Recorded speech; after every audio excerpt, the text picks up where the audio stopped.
आपका मेज़बान शौकत मुग़ल और आप देख रहे हैं voice of Pakistan Urdu. Voice of Pakistan Urdu एक आज नई स्टोरी के साथ।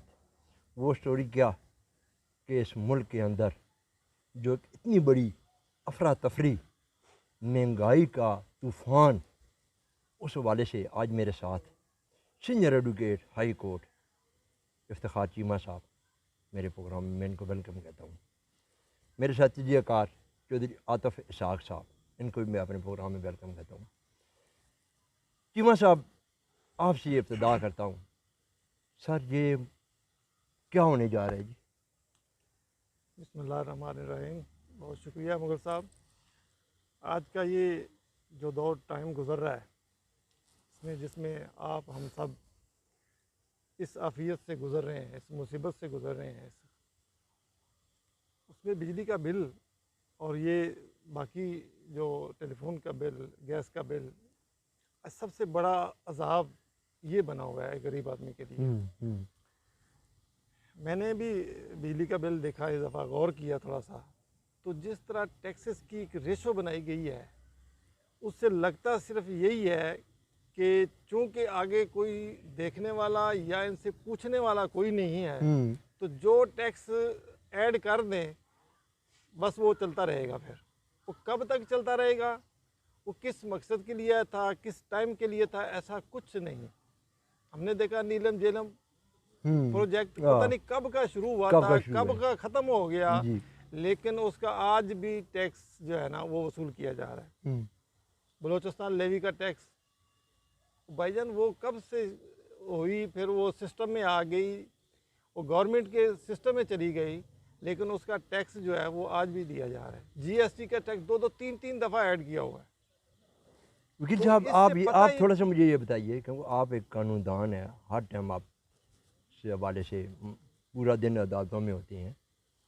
आज निगरान वज़ीर आज़म अनवारुल्लाह काकड़ साहब एक एमरजेंसी इजलास तलब किया है, क्या आप तवक्को रखते हैं कि उस इजलास में बिजली की जो यूनिटें हैं या जो इसमें कमी की जा सकती है? या देखिए जी, बिल्कुल ये मुमकिन है, इस पर गौर करना पड़ेगा। आज टाइम है कि वो गौर करके इसको सुलझा लें, अदरवाइज़ क्या होगा, अदरवाइज़ जो होने वाला है, जो होने जा रहा है, वो फिर ऐसा होगा कि वो शायद इनसे संभला ना जाए। चौधरी आतिफ साहब, आप एक तजिए भी करते हैं। सुनाए सर, पंजाब में ख़ासकर आपके इलाका जो, वहाँ पे तो सर दुनिया बलबला कर उसके बाहर आ गई। क्या सर आप क्या कहते हैं इस हवाले से? ये जो बिजली के बिल, टैक्सेस इतने बड़े लगाए गए हैं कि ये कौन लोग थे, पिछली गवर्नमेंट 16 माह आई, वो क्या करके गरीब अवाम को क्या दे कर गई? जी बिस्मिल्लाहिर्रहमानिर्रहीम। मुग़ल साहब, टैक्सेस पे है, देखिए ये चीज़ क्या, बिजली क्या चीज़ है। बिजली को आज कोई 20-25 साल हो गए कि बिजली तो बना ही नहीं पा रहे ना। ये प्राइवेट कंपनियाँ कर दी, अपनी मर्ज़ी के टैरिफ लाते हैं, एग्रीमेंट्स करते हैं, वो बिजली को बनाएं। और दूसरा, महज़ब माशरे में मुग़ल साहब टैक्सेस, आप एक टैक्स पे कर रहे हैं ना, आपका 10 रुपये किस चीज़ पे टैक्स पे कर रहे हैं, तो वो आपको उनको एक्सेस दी जाती है, यार ये मेरा टैक्स इस जगह पे जा रहा है और इस तरह ये कैलकुलेशन होके आपको ये रिटर्न बेनिफिट्स हो रहे हैं। आप टैक्सेस जितने मर्जी ले लें, आपको एक्सेस ही नहीं है कि टैक्स, वो पता ही नहीं किस चीज़ के टैक्सेस हैं।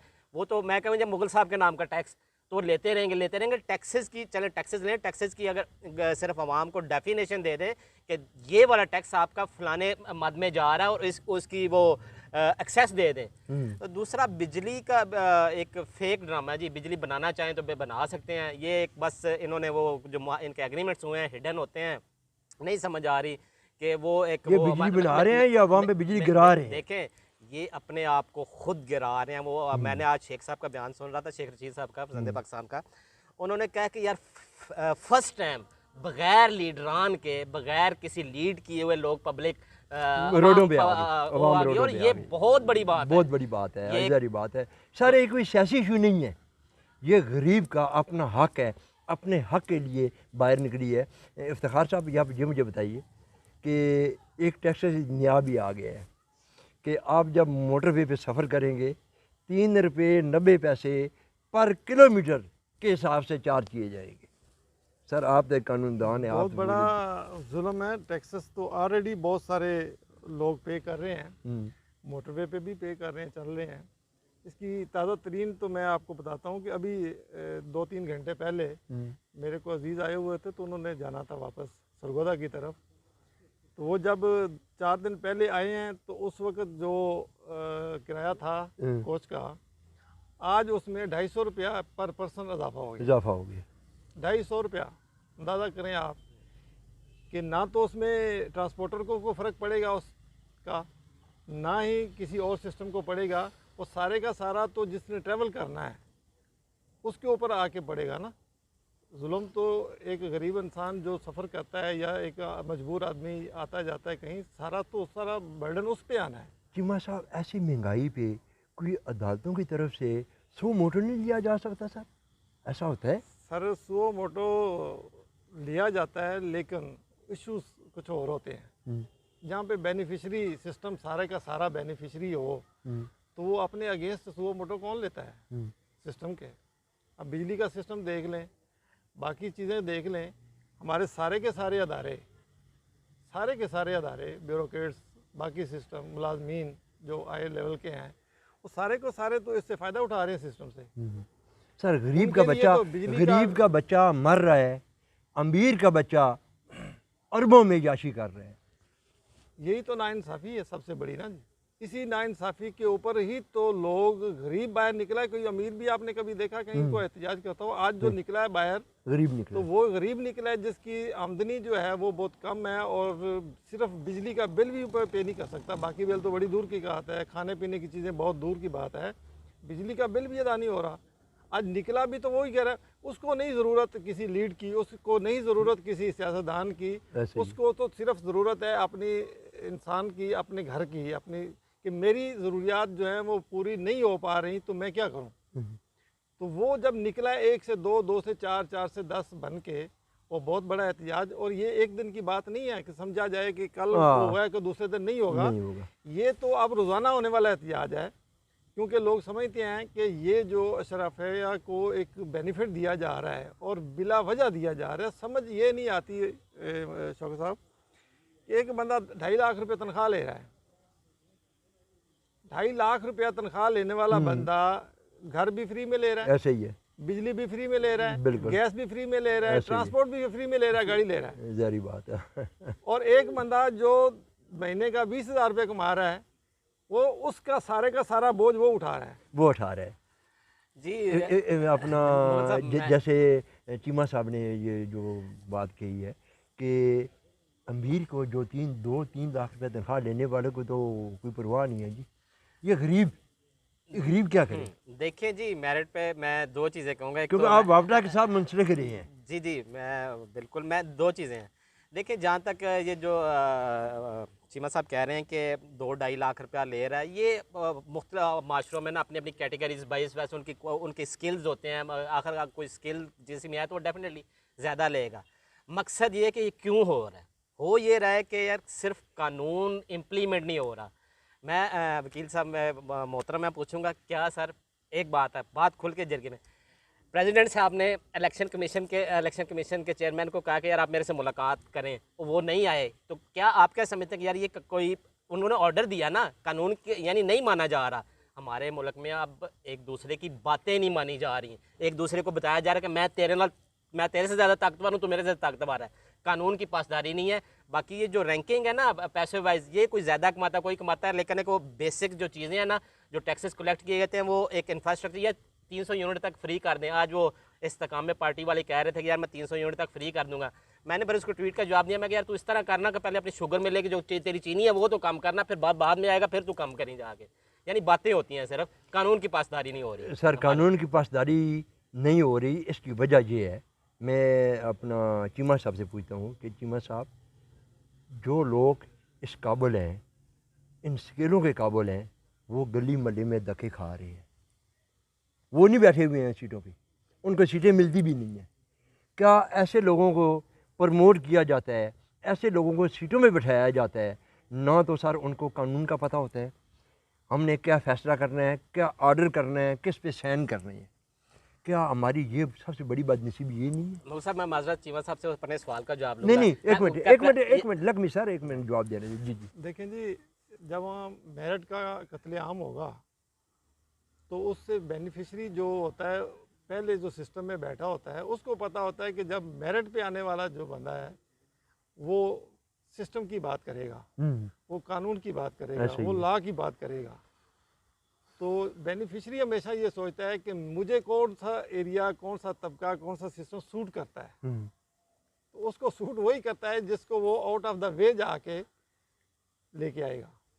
जी, जब आउट ऑफ द वे जो सिस्टम में आएगा बंदा, तो वो हर तरह का काम करने के लिए करने के लिए होगा। तैयार हो जाता है। जी जो सब जी, मैं चीमा साहब ये कहूँगा कि आप कानून का, मैं क्या हमारा कोई मुल्क में ऐसा कानून है कि जो दोहरी नेशनलिटी है, ड्यूल नेशनलिटी, वो बंदा इंतज़ामी अमूर चलाने का अहल होना चाहिए, या ये हमारा कानून कहता है कि वो चला सकता है? मसला अब देखें, सिंपल है, इन्होंने 15-16 मिले गवर्नमेंट की, और मैं तो ये कहूँगा कि गवर्नमेंट करके अपने मुल्क वापस चले गए।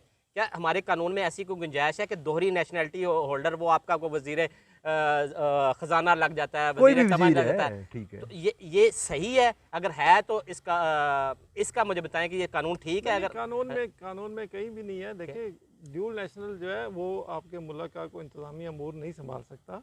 ये लॉ में प्रोवाइडेड है, बड़ा क्लियर है। इसमें तो हालिया पिछले दिनों भी जजमेंट्स भी आई, हाई कोर्ट, सुप्रीम कोर्ट का भी आया, जिसमें फैसल वाडा साहब भी, और इसके अलावा जी। भी बहुत सारे लोग जो है नायल करार फिर पाए। इसहाक डार साहब उन्होंने कैसे आ गए छोड़ा। सर? नहीं, उनके बाद ड्यूल नेशनल नहीं होगा। रहना इसहाक डार किसी- साहब के नहीं, साथ देखिए, जो किसी मेरा मुल्क नॉलेज है, में- मैंने नेशनलिटी किसी है मुल्क में जाके रहना क्या- और वहाँ की प्रॉपर नेशनलिटी लेना, ये डिफरेंट चीज़ें मेरे हैं। ख्याल में उनके पासपोर्ट्स ये मुझे नहीं कंफर्म, लेकिन मेरा नहीं ख्याल ऐसा होगा, क्योंकि अगर होता तो वो सेनेट के लिए क्वालिफाई ना करते, ड्यूल नेशनल अगर होते ये तो भी लाजमी सेनेट बात है। में किसी मुल्क में जाके रहना, किसी मुल्क में जाके बिजनेस करना, वो एक डिफरेंट चीज़ें हैं, लेकिन प्रॉपर वहाँ पे नेशनलिटी लेनी, ये डिफरेंट चीज़ है। चीमा तो साहब, ये थोड़ा सा है। चीमा साहब, मैं प्रोग्राम ख़त्म होने जा रहा है, आप थोड़ा सा ये मुझे बता दें सर, वो तो महंगाई का नारा लेके आए थे सर, शहबाज शरीफ साहब ने, तो ये भी आजकल बड़ी सोशल मीडिया पे वीडियो वायरल है कि मैं आपके बच्चों के लिए, आपके इसमें महंगाई के ख़िलाफ़, इसके लिए मैं अपने कपड़े भी बेच दूंगा। सर कपड़े भी नहीं बिके। वो कपड़े छोड़ के चले गए हैं ना सारे, आपने इधर ही छोड़ गए हैं। वहाँ पे जाके नए कपड़े ले लेंगे सिस्टम के साथ। एक बात, मरियम साहब की स्पीच है कि जब आपके मुल्क में पेट्रोल महंगा हो तो आप समझ लें कि आपका वज़ीर आज़म चोर है। ये उसने कहा और उसने किया। प्रूफ भी करके दिखाया, साबित करके दिखाया ना। साबित करके जब उनकी हुकूमत आई तो उन्होंने 2 से 4, 4 से 10, 20 रुपये, 30 रुपये, 30 रुपये तक भी झटका लगा। झटका लगा। तो वो साबित किया उन्होंने कि ऐसा ही है। वो क्या- बात उनकी सच थी। क्या समझते हैं, अगर नून लीग बड़ी जमात है, मियाँ नवाज शरीफ साहब पाकिस्तान आते हैं, तो क्या ये लोग इनको अपना एक्सेप्ट करेंगे, वोट मिलेगी इनको? देखिए जी, मैं नहीं समझता कि वोट किसी को ना मिले, वोट सबको मिलेगी, लेकिन किस रेशो से मिलेगी, ये एक डिफरेंट सवाल है। ये तो मैदान में जब उतरेंगे तो तब पता चलेगा कि हमने क्या खोया क्या पाया। टाइम आने पे पता लगेगा। अभी तो बहुत दूर मंजिल नज़र आ रही है, लेकिन अगर इलेक्शन होता है तो लग पता जाएगा सबको। लग पता जाएगा। चीमा साहब, अगर आप, ज़ाहिर बात है, केस लड़ते हैं, क्लाइंट आता है आपके पास, अगर क्लाइंट आपके मायूस होकर जाते हैं तो क्लाइंट का सामना करना फिर आपके लिए मसाइल पेश आता है? मुश्किल होता है, बिल्कुल होता है। देखो ना, एक मेहनत ज़रूर बंदा करता है, लेकिन जो इश्यूज आते हैं उस इश्यूज पे उसका हक भी तो है ना। क्योंकि कुछ वोटर तो के हक- सामने जाने के लिए तो वोटर जो है उसको अगर आप मायूस करेंगे, उसको को विजन नहीं देंगे, सिर्फ उसको चक्की पे पीसने पे लगा देंगे कि आपको सिर्फ पीसने के लिए पैदा हुए हैं आप, हमने आपको पीसना ही है सिर्फ, और आपका जो अरक है, जूस है, निकाल के वो अशरफा को हमने पहुंचाना है और भेजना है, तो फिर तो बड़ा इसका सामना करना बड़ा मुश्किल हो जाएगा। अजानें बिल्कुल हो रही हैं। चौधरी साहब 20 सेकंड है आपके पास, क्या हम पीसते रहेंगे? सर हम पिसते रहेंगे, वो तो अब मैं फिर 20 सेकंड 20 साइड में, मैं आपसे एक बात कहूँगा, जिस दिन हम एक कौम बन गए ना, तल हकीकत जिस दिन हम पंजाबी पठान सिंधी बलोची से निकल गए कौम बन गए तो हम पिसने से भी निकल जाएंगे। हमें इन्होंने हर चीज़ में बांट दिया, टीवी चैनल्स में बांट दिया, ये उसका वो उसका, सूबों में बांट दिया, फिरकों में बांट दिया, बरादरी। जिस दिन हम एक कौम बन गए हम इंशाल्लाह पिसने से निकल आएंगे। एक कौम बनने की कोशिश करें, एक कौम बनेंगे, आपका मुस्तकबिल होगा। अपना बहुत सा ख्याल रखिए। अपने मेज़बान शौकत मुगल को इजाज़त दीजिए। अल्लाह हाफ़िज़।